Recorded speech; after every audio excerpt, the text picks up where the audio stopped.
Good morning student. Welcome to my YouTube channel PT study classes. और जो आज का हमारा टॉपिक है वो है हमारे पास क्लास 12th का बिजनेस स्टडीज का फाइनेंशियल मैनेजमेंट चैप्टर। तो आज इस वीडियो के अंदर हमने देखना है कि फाइनेंशियल मैनेजमेंट क्या होता है, कौन से फैक्टर्स या कौन सी चीजें फाइनेंशियल मैनेजमेंट को इफेक्ट करती हैं, इसको करने से क्या फायदा मिलता है और इसका क्या बेसिकली ऑब्जेक्टिव होता है। और उसके बाद हम देखेंगे कि इसके ऊपर कुछ बेस्ड एग्जांपल्स देखेंगे। चलो तो स्टार्ट करते हैं अपनी वीडियो को।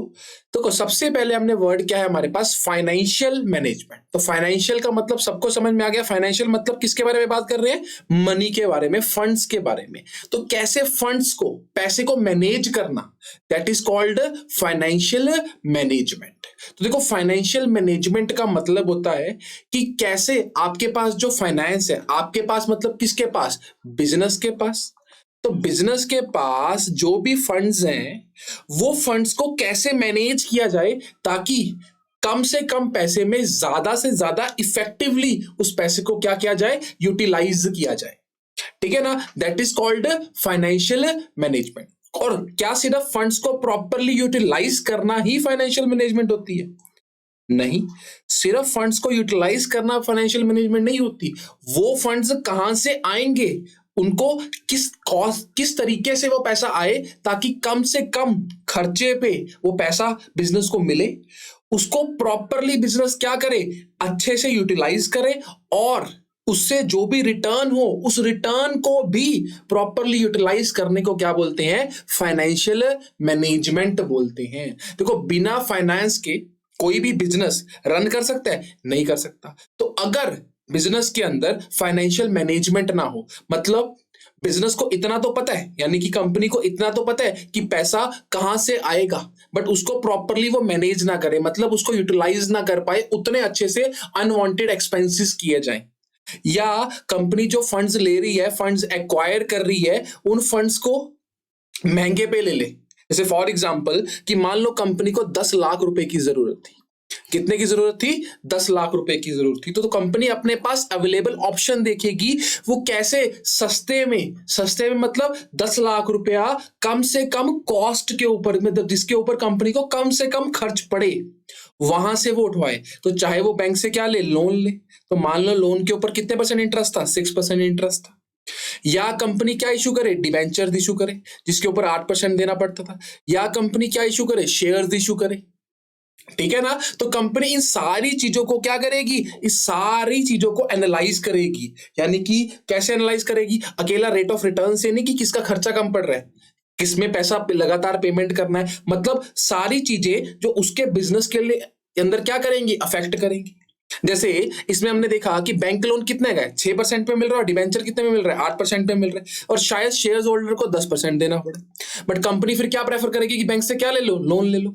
मतलब मान लो कंपनी ने क्या प्रेफर किया कि भाई 10 लाख रुपए चाहिए तो बैंक से क्या ले लिया जाए, लोन ले लिया जाए। बट सोच के देखें अगर हम कि और तो भी बहुत सारी चीजें हैं, क्योंकि अगर बैंक से लोन लिया जाएगा तो कुछ ना कुछ एसेट्स क्या रखनी पड़ेंगी, गिरवी रखनी पड़ेंगी। तो मान लो कंपनी के पास वो एसेट्स ना हो, या कंपनी को रेगुलर इंटरेस्ट पेमेंट करना पड़ेगा, बट कंपनी के पास शायद उतना पैसा ना आता हो। तो ये सारी चीजें कि वो फंड प्रॉपरली कहां से आएगा, ठीक है ना। तो फिर कंपनी क्या करेगी, सारे फैक्टर्स देखेगी और उसने क्या डिसाइड किया कि भाई शेयर्स ले लेते हैं, जिसमें कोई चीज गिरवी भी रखनी पड़ेगी, और चाहे रिटर्न कॉस्ट ज्यादा है बट बाकी सारी चीजें तो फेवरेबल है। और जो वो पैसा आ गया, अब उस पैसे को कहां पर यूटिलाइज किया जाए, ठीक है ना, मतलब किस प्रोजेक्ट पे लगाया जाए ताकि उससे से ज्यादा क्या कमाई जाए, रिटर्न कमाई जाए। और उस रिटर्न को भी क्या दोबारा इन्वेस्ट किया जाए, या लोगों में बांट दिया जाए। तो ये जो सारा काम करना है ना फाइनेंस के रिलेटेड, इसी को बोलते हैं फाइनेंशियल मैनेजमेंट। की कैसे आप अपने फंड्स को सिर्फ और सिर्फ यूटिलाइज नहीं करोगे, एक्विजिशन भी करोगे। तो it means efficient acquisition and utilisation of finance. तो कितने अच्छे से आप फंड्स को लेकर आओगे कंपनी के लिए, मतलब कितनी कम कॉस्ट के ऊपर, और कैसे उस पैसे को बढ़िया से बढ़िया जगह पे ये क्या करोगे, यूटिलाइज करोगे ताकि कंपनी ज्यादा से ज्यादा प्रॉफिट और वेल्थ मैक्सिमाइजेशन कर सके। तो ये किसके कॉन्टेक्स्ट में वैलिड होता है? ये कंपनीज के कॉन्टेक्स्ट में वैलिड, बिकॉज फाइनेंशियल मैनेजमेंट कौन करेगा? कंपनीज करेगी। छोटी पार्टनरशिप सोच के देखो, या अगर हम बात करें किसी सोल प्रोप्राइटर की, तो उनको इतना फाइनेंशियल मैनेजमेंट की जरूरत, क्योंकि उनके पास एक्विजिशन के लिमिटेड साधन है। उनको पता है कि या तो हमें अपना पैसा लगाना पड़ेगा, कि आप बैंक से क्या ले लेंगे, लोन ले लेंगे, शेयर्स वगैरह इशू करना उनके बस की बात नहीं होती। तो जो फाइनेंशियल मैनेजमेंट है वो कंपनीज के कॉन्टेक्स्ट में क्या होता है? ठीक होता है। तो फाइनेंशियल मैनेजमेंट क्या है? ये कौन सी एक्टिविटी है? एक मैनेजरियल एक्टिविटी है। मतलब कौन करेगा? फाइनेंशियल मैनेजर इस एक्टिविटी को परफॉर्म करेगा। और किससे कंसर्न्ड है? प्रोक्योरमेंट, मतलब पैसा कहां से आएगा और कैसे उस फंड्स को इफेक्टिवली यूटिलाइज किया जाएगा, ताकि कंपनी अपने कॉमन ऑब्जेक्टिव को अचीव कर सके। और क्या ऑब्जेक्टिव होता है कंपनी का? वेल्थ मैक्सिमाइजेशन करना। किसकी? शेयर होल्डर्स की, यानी कि जो कंपनी के मालिक हैं या जिन्होंने कंपनी के अंदर पैसा लगा रखा है, ज्यादा से ज्यादा उनको क्या दी जाए? रिटर्न दी जाए। प्रॉफिट नहीं, रिटर्न दी जाए, वेल्थ मैक्सिमाइजेशन किया जाए। That is called aim of financial management. तो फाइनेंशियल मैनेजमेंट के अंदर क्या इंक्लूड होता है? Financial planning. तो फाइनेंशियल प्लानिंग मतलब कि एक पर्टिकुलर प्रोजेक्ट के लिए आपको, या एक पर्टिकुलर काम के लिए कितना पैसा आपको चाहिए और उस पैसे को कहां से लेकर आना है, कैसे यूज करना है। फाइनेंशियल एडमिनिस्ट्रेशन, कि कहां कहां उस पैसे को क्या करना है? लगाना है। और फाइनेंशियल कंट्रोल, कि कहां कहां खर्चों को बचाना है। ये सारा कुछ किसके अंदर इंक्लूड होगा? फाइनेंशियल मैनेजमेंट के अंदर। तो फाइनेंशियल प्लानिंग के अंदर हम बेसिकली क्या करेंगे? फाइनेंशियल प्लानिंग के अंदर सारे के सारे फाइनेंस को, एक पर्टिकुलर प्रोजेक्ट को प्लान किया जाएगा कि भाई इस पर्टिकुलर काम के लिए कितने फंड्स की रिक्वायरमेंट है और वो पैसा कंपनी के पास कहां से आएगा। और फिर एडमिनिस्ट्रेशन की जाएगी, यानी कि जब वो पैसा आ गया तो ध्यान से उस पैसे को एलोकेट किया जाएगा, प्रॉपर्ली बांटा जाएगा, ठीक है ना। और कंट्रोल पूरा रखा जाएगा कि कहीं एक्स्ट्रा खर्चा ना हो। यानी कि अगर किसी जगह पर 10 लाख की जरूरत है तो 10 लाख ही लगे, 12 लाख ना लगे, कॉस्ट कटिंग की जाएगी, ठीक है ना। तो दैट इज, ये सारा कुछ किसके अंदर आता है? फाइनेंशियल मैनेजमेंट के अंदर आता है। And all financial statement of business are affected directly और इनडायरेक्टली थ्रू वो तो करेंगी। अब फाइनेंशियल स्टेटमेंट क्या होती है हमारी? फाइनेंशियल स्टेटमेंट होती है हमारी बैलेंस शीट, और क्या हो गया? प्रॉफिट एंड लॉस, ठीक है ना। ये फाइनेंशियल स्टेटमेंट है। तो ये फाइनेंशियल मैनेजमेंट के डिसीजन से इफेक्ट करेगी नहीं करेगी? करेगी। तो मान लो अगर आप एक डिसीजन, फाइनेंशियल मैनेजर डिसीजन लेता है कि उसे लोन से सारा पैसा क्या करना है? एक्वायर करना है, तो बैलेंस शीट में क्या बढ़ जाएगी? लायबिलिटी बढ़ जाएगी। और प्रॉफिट एंड लॉस में भी क्या होगा? इंटरेस्ट के एक्सपेंसेस बढ़ जाएंगे कंपनी के। तो डायरेक्टली और इनडायरेक्टली बैलेंस शीट जो है, जो वो अफेक्ट होगी किससे? फाइनेंशियल मैनेजमेंट के डिसीजन से। तो ये हमारे पास क्या है? Financial management. तो फाइनेंशियल मैनेजमेंट की अगर हम मेजरली एक डेफिनेशन देखें तो फाइनेंशियल मैनेजमेंट क्या है? ये एक मैनेजरियल एक्टिविटी है। किसके द्वारा परफॉर्म की जाती है? फाइनेंशियल मैनेजर के द्वारा। और इसके अंदर क्या इंक्लूड होता है? इसके अंदर होता है एफिशिएंट एक्विजिशन ऑफ फाइनेंस, कि कितने अच्छे से पैसे को एक्वायर करना है। एफिशिएंट यूटिलाइजेशन ऑफ फाइनेंस, कितने अच्छे थे जो वो फंड एक्वायर किए गए उनको यूटिलाइज करें, यानी कि बढ़िया से बढ़िया अच्छे प्रोजेक्ट में लगाएं, प्रॉपर एनालाइज करके कि हर प्रोजेक्ट, जैसे अगर प्रोजेक्ट ए और प्रोजेक्ट बी, कंपनी दोनों में क्या करेगी? एनालाइज करेगी, भाई प्रोजेक्ट ए में ज्यादा रिटर्न मिल रहा है या प्रोजेक्ट बी में। सभी के प्रोज कॉन्स देखे जाएंगे। एंड एफिशिएंट डिस्ट्रीब्यूशन, यानी कि जो उस प्रोजेक्ट, मान लो ए प्रोजेक्ट में लगा दिया और उससे कंपनी को जो भी प्रॉफिट आया उसको डिस्ट्रीब्यूट करने तक का काम फाइनेंशियल मैनेजमेंट में किया जाएगा, कि क्या उस पैसे को फाइनेंशियल डिस्ट्रीब्यूट करना है या फर्दर बिजनेस की ग्रोथ में लगाना है। ये सारा का सारा काम, पैसा कहां से आएगा, कैसे खर्च होगा और कैसे उससे जो पैसा बनेगा उसको कैसे बांटना है, ये सारा काम किसके अंदर होगा? फाइनेंशियल मैनेजमेंट के अंदर होगा, ताकि कंपनी एक ढंग से काम कर सके। तो मोटा मोटा फाइनेंशियल मैनेजमेंट मतलब क्या हुआ? फाइनेंशियल मैनेजमेंट का मतलब हुआ कि एफिशिएंट एक्विजिशन ऑफ फाइनेंस, कितने अच्छे से आप फाइनेंस को एक्वायर करते हो, कैसे उस पैसे को प्रॉपरली यूटिलाइज करके कम से कम खर्चे में ज्यादा से ज्यादा क्या करो? रिटर्न लेकर आते हो, और जो रिटर्न आती है कैसे उसको डिस्ट्रीब्यूट करते हो। तो ये सारा का सारा जो प्रोसेस है वो किसके अंदर होगा? फाइनेंशियल मैनेजमेंट के अंदर, जिसके अंदर ये तीन चीजें इंक्लूड है: प्लान करना, एडमिनिस्ट्रेशन ढंग से बांटना, और कंट्रोल, एक्स्ट्रा खर्चों से बचना। तो that is called financial management. चलो, अब फाइनेंशियल मैनेजमेंट अगर एक मैनेजर कर रहा है या कोई कंपनी कर रही है, अपने पूरे फाइनेंस को मैनेज कर रही है, उसका फायदा क्या? देखो, सबसे पहला फायदा क्या है? एस्टिमेटिंग। देखो, कैपिटल रिक्वायरमेंट क्या होगा? कैपिटल रिक्वायरमेंट के बारे में कंपनी को पता चल जाएगा कि भाई कितने फंड्स की रिक्वायरमेंट है। ठीक है ना? देखो क्या होगा, जो फाइनेंशियल मैनेजर होगा ना, वो सिर्फ ये नहीं देखेगा कि उसको एक प्रोजेक्ट में कितना पैसा चाहिए, वो एक एक चीज नोट करेगा कि उसको आखिर तक पूरी फाइनेंशियल प्लानिंग करेगा वो, कि उसको आखिर तक उस प्रोजेक्ट में कितने रुपए चाहिए। मान लो कि अगर फॉर एग्जांपल हम बात देखें कि रिलायंस ने जियो बनाया, तो जियो के अंदर कितने रुपए लगे? अप्रोक्सीमेटली 2 लाख करोड़ रुपए। तो ये भी क्या किया होगा? फाइनेंशियल मैनेजमेंट ही करी होगी ना।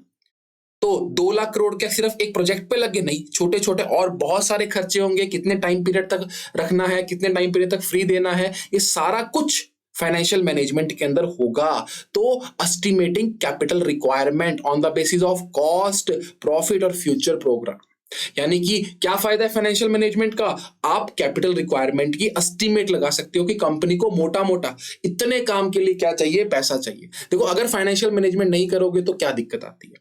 सोच के देखो कि अगर आपने कोई प्रोजेक्ट लगाना है, अब लोग क्या करते हैं, हम नॉर्मल अपनी लाइफ के अंदर भी देखें तो क्या करते हैं, घर बना लेते हैं, तो कितने का 50 लाख 60 लाख का एस्टिमेट लगाते हैं, बट वो क्या हो जाता है, उससे ज्यादा हो जाता है, कहीं ज्यादा। क्यों? क्योंकि हमने मैनेजमेंट नहीं करी, हमने एक एक खर्चे को पहले नोट डाउन नहीं किया। कुछ खर्चे अचानक से वहां पर क्या होते हैं, पैदा हो जाते हैं। ठीक है ना? तो फाइनेंशियल मैनेजमेंट का हमें ये फायदा मिलेगा। Size and composition of fix asset. किसका? कि फिक्स एसेट का कितना साइज होगा और कितनी कंपोजिशन, मतलब कौन सी एसेट कितनी होगी, वो भी किसके ऊपर डिपेंड करता है? फाइनेंशियल मैनेजमेंट के ऊपर। क्योंकि कंपनी ही, फाइनेंशियल मैनेजर ही डिसाइड करेगा ना कि हमें फिक्स एसेट खरीदनी है या लीज पे लेनी है, क्या हमें इतनी रिक्वायरमेंट है भी या नहीं है। तो ये डिपेंड किसके ऊपर होगा? कैपिटल बजटिंग के ऊपर। अब कैपिटल बजटिंग क्या होता है कि किसी बड़े प्रोजेक्ट पे क्या करना, पैसे को इन्वेस्ट करना। इसके बारे में हम आगे पढ़ेंगे अच्छे से। और थर्ड क्या फायदा मिलेगा हमें फाइनेंशियल मैनेजमेंट का? Quantum of current assets and it's breakup into cash, inventory and receivable. तो फाइनेंशियल मैनेजर ये डिसाइड, देखो उसने ये डिसाइड कर लिया कि हमारे पास फिक्स एसेट कितनी होगी, तो उसी के हिसाब से ही क्या किया जाएगा, डिसाइड किया जाएगा कि करंट एसेट, क्योंकि अगर फिक्स एसेट ज्यादा है, मशीनरी ज्यादा है, तो रॉ मटेरियल भी तो क्या लगेगा, ज्यादा लगेगा। मान लो कंपनी ने एक मशीनरी ली तो शायद 10 kg रॉ मटेरियल लगे, बट कंपनी ने सोचा कि नहीं, हम तो 5 मशीन्स को चलाएंगे according to profitability, financial management, तो उसी के हिसाब से करंट एसेट्स भी रखनी पड़ेंगी ना। तो ये किसके ऊपर डिपेंड करती है? फिक्स एसेट, मोर और लेस।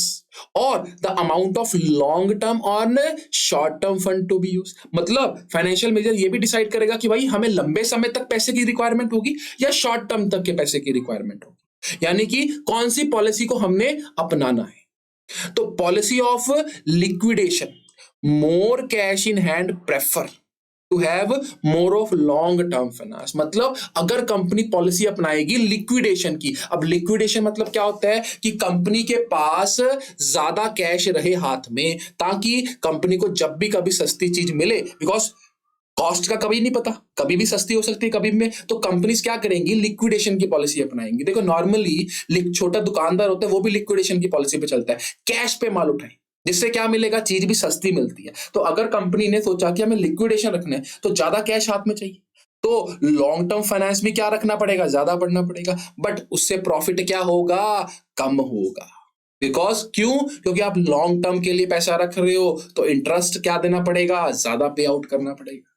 ठीक है ना? तो ये सारी चीजें किसके ऊपर डिपेंड करती हैं, फाइनेंशियल मैनेजमेंट। तो फाइनेंशियल मैनेजमेंट से हमें ये भी पता चलेगा कि कितना लॉन्ग टर्म है, कितना शॉर्ट टर्म है, तो उसके हिसाब से कंपनी की कौन सी पॉलिसी है वो अपनाई गई। और लॉन्ग टर्म में भी किससे, डेट लेंगे या इक्विटी लेंगे, तो कितना क्या होगा, लोन होगा, या कितना कंपनी ने खुद ने पैसा इन्वेस्ट किया होगा, ये भी किसके ऊपर डिपेंड करता है, फाइनेंशियल मैनेजमेंट के ऊपर। क्योंकि जब कंपनी मैनेजमेंट करेगी, एफिशिएंट एक्विजिशन करना है फंड्स को, तो वो देखेगी ना कि हमें शॉर्ट टर्म के लिए चाहिए, लॉन्ग टर्म के चल, तो कंपनी ने बोला हमें तो लॉन्ग टर्म के लिए चाहिए, तो लॉन्ग टर्म के लिए भी आपको क्या चाहिए, डेप्थ से लेना है या इक्विटी से लेना है, ये सारा भी डिसीजन किसके अंदर होगा, फाइनेंशियल मैनेजमेंट के अंदर। और जो सारी आइटम्स होंगी ना प्रॉफिट एंड लॉस की, वो भी किससे डिपेंड करती है, फाइनेंशियल मैनेजमेंट के अंदर। अब प्रॉफिट एंड लॉस में क्या होता है, सारे एक्सपेंसेस एंड लॉसेस, तो वो किसके ऊपर डिपेंड करेगा, फाइनेंशियल मैनेजमेंट के ऊपर। कैसे?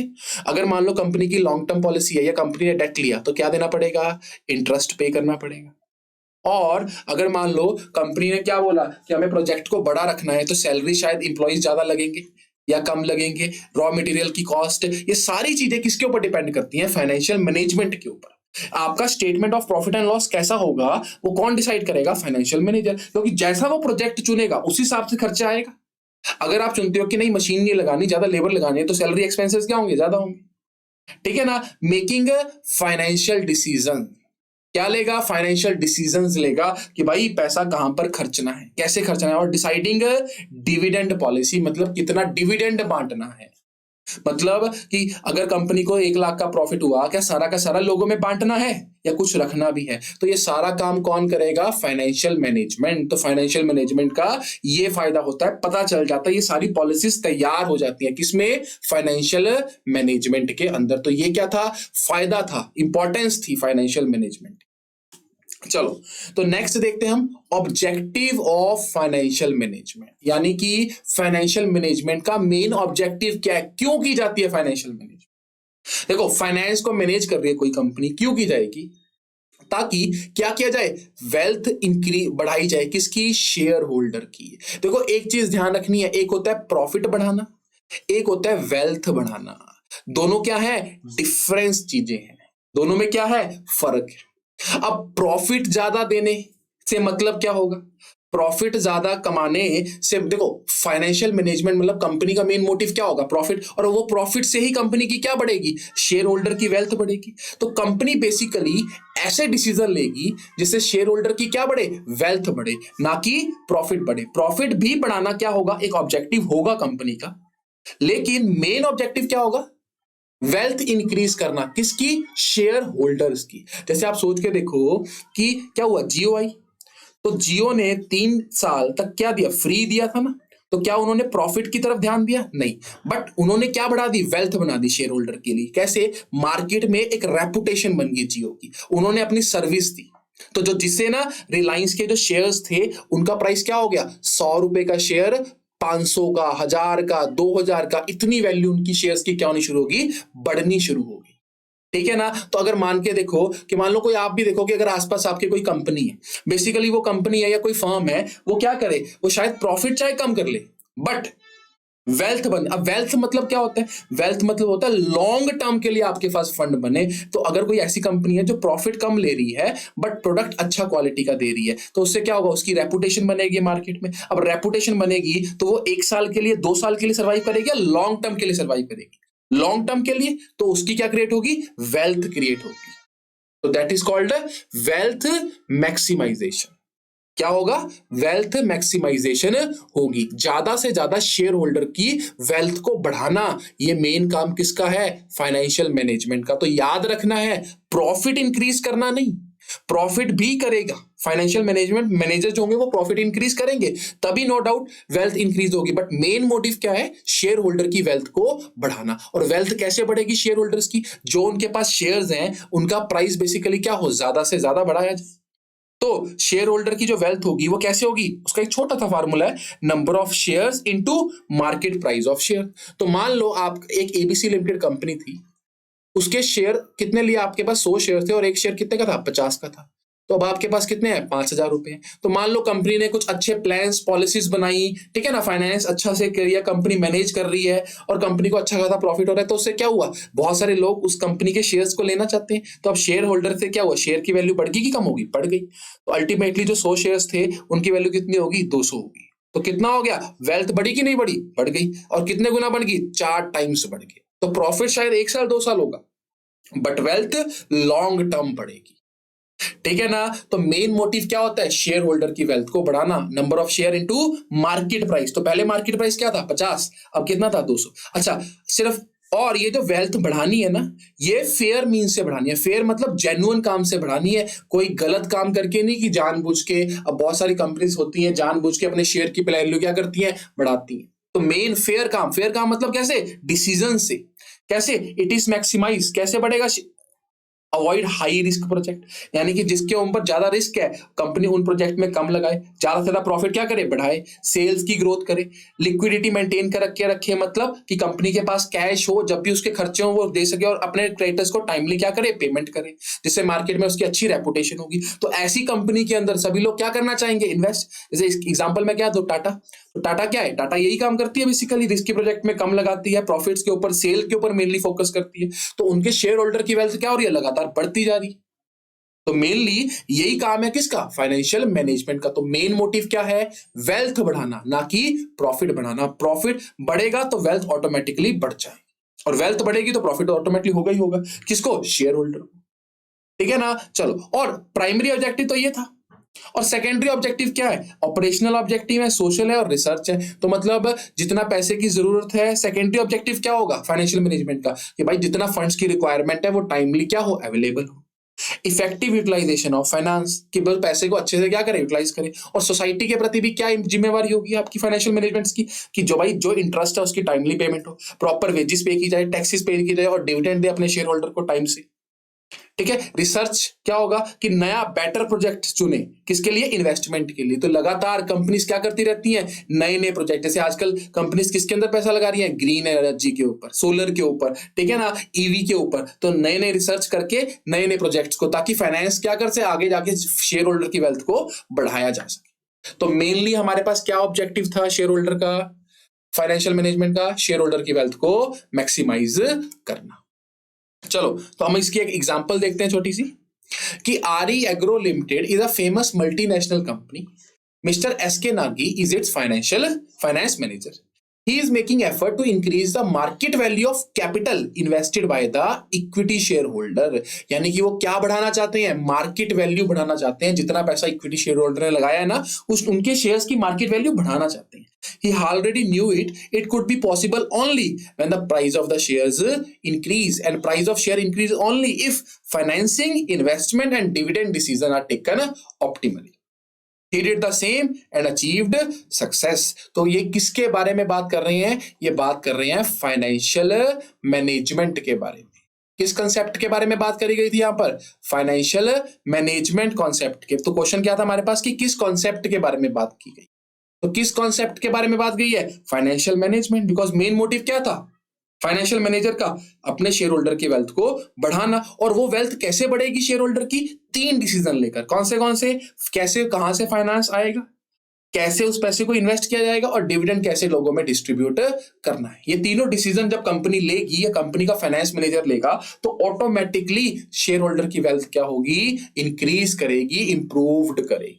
तो that is called financial management. तो आपको समझ में आ गया होगा कि फाइनेंशियल मैनेजमेंट क्या है। तो it is a process, managerial activity, और इसके अंदर बेसिकली 3 हमारे पास डिसीजन आते हैं, जिसको हम अगली वीडियो के अंदर देखेंगे।